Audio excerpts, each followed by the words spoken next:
ஆசுரா நோன்பு ஏன் நோக்கிறோம்?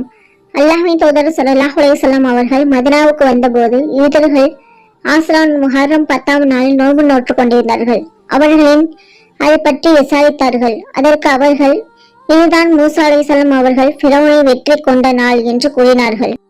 நபிநாயகம் ஸல்லல்லாஹு அலைஹி வஸல்லம் அவர்கள், இவர்களை விட மூசா அலைஹிஸ்ஸலாம் அவர்களுக்கு நாமே அதிக உரிமையுடையவர்கள், எனவே நீங்களும் இந்நாளில் நோன்பு வையுங்கள் என்று முஸ்லிம்களுக்கு கூறினார்கள்.